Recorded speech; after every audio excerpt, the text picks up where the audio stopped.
say congratulations to those who killed these Sunni extremists.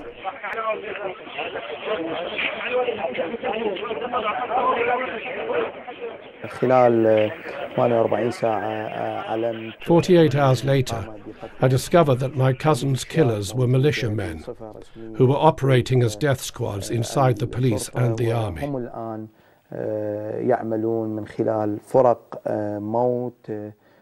The attack had been ordered by those people who'd been exposed by my investigation of the Diyala prison case."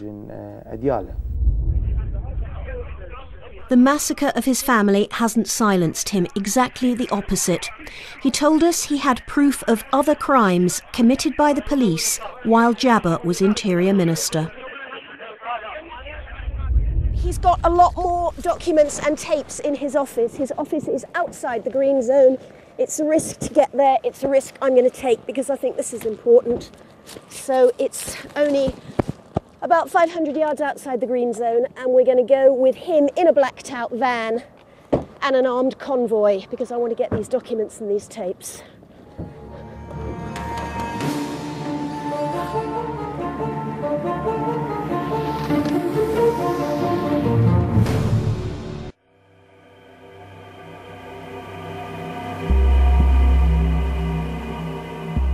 A Sunni MP, Mohammed Al-Daini, is taking us to his office to show us evidence of how the police are acting as death squads. 2 of his armed guards are in the car, but another 50 are waiting as we leave the safety of the green zone.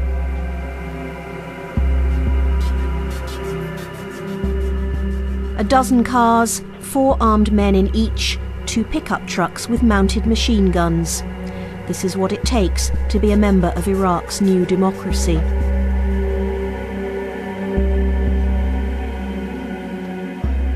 We pass the Jihad district. In July, police and militiamen set up roadblocks and executed those with Sunni names. Then Yarmouk Hospital, where uniformed men kidnapped and killed both doctors and patients. Finally, Mohammed Al-Daini's office.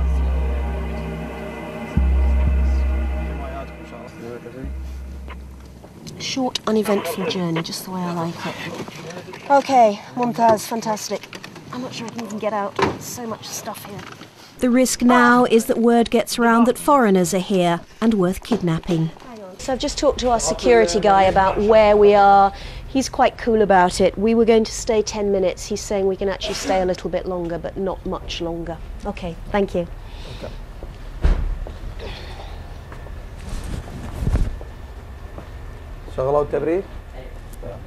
Thank you. On Friday because today is a holiday. Yes. Yeah. In this pictures, these men were tortured and killed by police running the secret prison Mohammed Al-Daini discovered. These are bullet holes. Drill. These are electric drill holes. Then new evidence, relating not to prisons, but to dozens of other cases where the police kidnapped and killed people. He says that when Bayan Jabber was Interior Minister, everyone was too scared to talk. But last summer, he was promoted to a new job. Suddenly, people inside his old ministry started handing over files. These show how the police themselves became the death squads during Jabber's time in power. Then he shows us a highly confidential report from military intelligence. It describes how last February they caught 18 police commandos with 2 civilians they'd just kidnapped. The police say their own senior officers gave them names of people they wanted picked up, some of whom are later found dead. And this is their confession, or is this the report of the investigation? This is the report of the investigation. Okay. The report also says the senior officers who ordered the kidnapping belong to a Shia militia group called the Badr Brigade, and that's the military wing of Bayan Jabber's own political party. We will copy it and I will give it to you to get back to him, okay? Thank you. Do you want me to kit up again, or are you do? Okay. With the armed guards in the back, We leave the compound. Mohammed Al-Daini comes too, our personal guarantor in case we're stopped by Sunni insurgents. هذا جينا بطريق رجعنا بطريق مو نفس اللي جينا به موضوع الحماية. This is a different way. We're going back a different way. دقيقة بس دقيقة. He says another 50 armed men we can't see are blocking off the side roads to protect our route. A roadblock and police in camouflage uniforms. يعني لا يظل عندكم شك شيء. أخوي أنا محمد دايني عضو مجلس النواب العراقي. مرحبا أخي. هلا. Who are these guys? Magawiya. These were Megawir. That's the name for the police commandos, the force running the secret prisons and kidnapping people to order. We're driving right past one of their headquarters. كثير من العراقيين في زمن صالح. In this place there were many Iraqis who were murdered or raped during Salah Ghira. We're heading back to our hotel inside the green zone. Will you say thank you to his guys who've looked after us as well? شكرا جزيلا. Thank you. شكرا جزيلا. نشكر لحمامتك.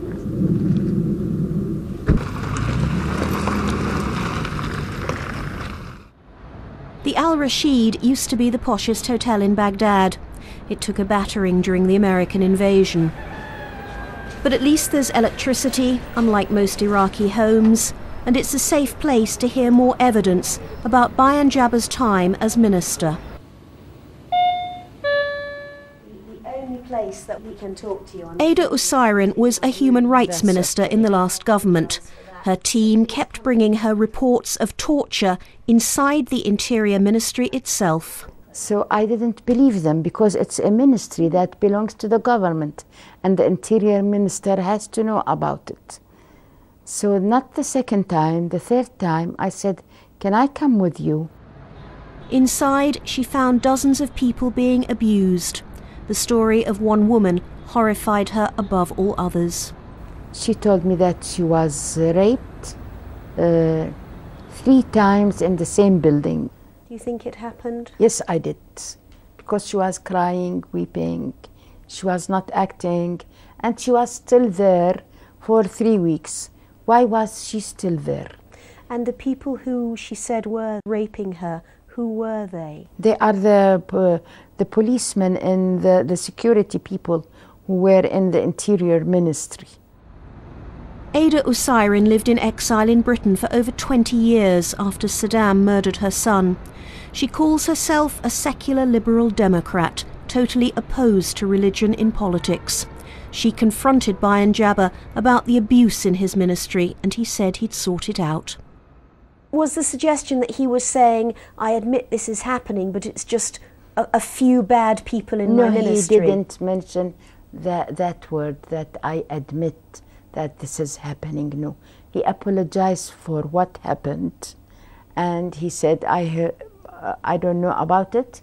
I heard from I read your report, and I will look after what's happening. So he said he didn't know what was happening on the 6th floor of his own ministry. No, of course, yes. Did you believe that? No. No. But Iraqis aren't the only ones concerned about Bayan Jabbar. We've also tracked down a number of other people who worked in Iraq and witnessed the growth of the death squads. 2 years ago, Bayan Jabbar's first job in government was Minister of Housing and Construction, and Mike Karam was his senior American advisor. He was articulate, he was well-groomed, well-dressed, meticulously dressed, spoke English when he wanted to. And he was surrounded by these group of men that were his own private bodyguards. And there were hundreds of them. They were dressed in black, a black shirt, black pants, shoes, but they were all armed. So this was almost like a private army? It was a private army. This is the Housing Ministry, and Mike Karam says the new minister soon made his presence felt. He went in there and did a cleansing, and the people who had been Sunnis, people of other religions, they pushed them out. And we noticed this movement of bringing Shia into the main positions within the ministry. Everybody did. Bayan Jabr spent years in exile in Iran, which funded both the party he belonged to and its military wing, the Badr Brigade. Their common aim was to overthrow Saddam and his Sunni government, until the Americans did it for them. Rick Clay was another advisor to the new minister. This was a very powerful position to have. Roads, bridges, hospitals, palaces, mosques, everything is designed and built, and military bases are all built out of the Ministry of Housing and Construction. But corruption was a huge problem. The Grand Mosque, which Saddam had started, was one of several projects where millions of dollars worth of materials and equipment were going missing, while the ministry guards did nothing. And it wasn't at nighttime, it was in broad daylight. It wasn't mom and pop with a screwdriver and a pair of pliers. This was very organized. Everything was documented about the corruption, about the theft of equipment, about our suspicions that he was taking the Ministry of Housing and turning it into a Shia operation with these Badr forces. Mike and Rick put together a damning report about Jabr's ministry for their own American bosses. They wanted him replaced, but instead they were the ones who were sacked. What happened was quite a bit of a shock when we got there.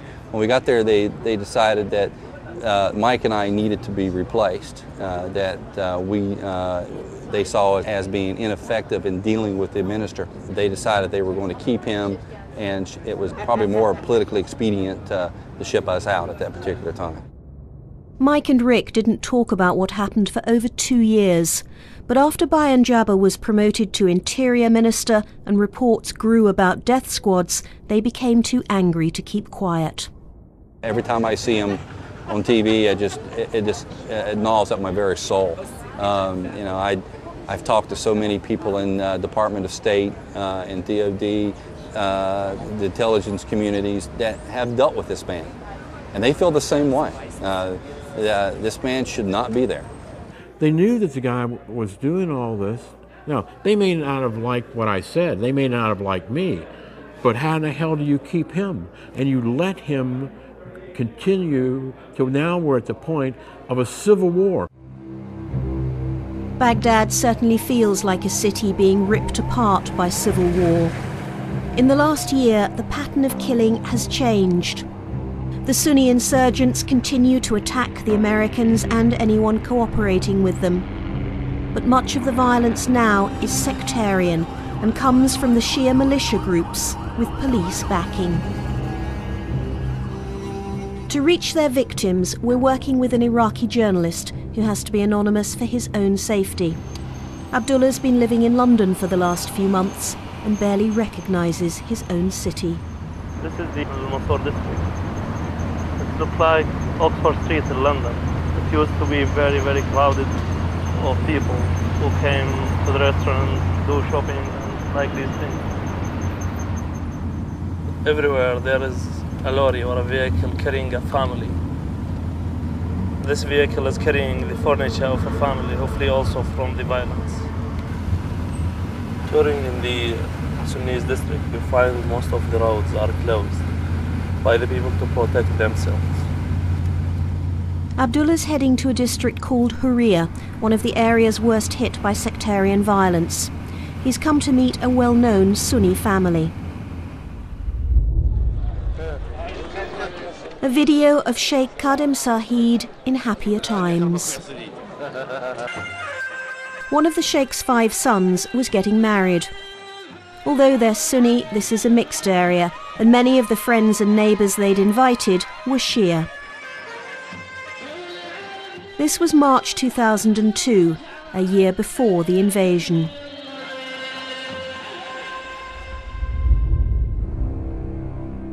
And they're home now, after dozens of uniformed men burst in.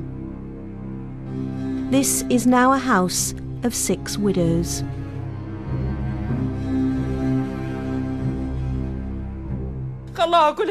What have we done to deserve this?